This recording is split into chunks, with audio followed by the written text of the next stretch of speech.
ქორეოგრაფიული ანსამბლები ხალიბი და სიხარული საერთაშორისო ფესტივალისთვის ემზადებიან მასშტაბური ფესტივალი, რომელიც ზღვისპირა ქალაქში 26, 27 და 28 მაისს გაიმართება. რუსთავიდან მხოლოდ 2 ცნობილი ქართული ხალხური ცეკვის ანსამბლი გაემგზავრება.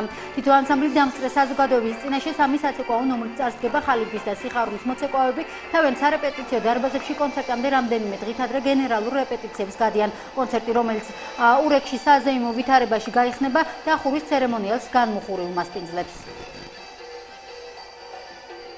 ფესტივალი იმართება სამეგრელოს რეგიონში და პირველად ტარდება ამ რეგიონში. ლაზიკას ვარსკვლავი, ასე ქვია ამ ფესტივალს.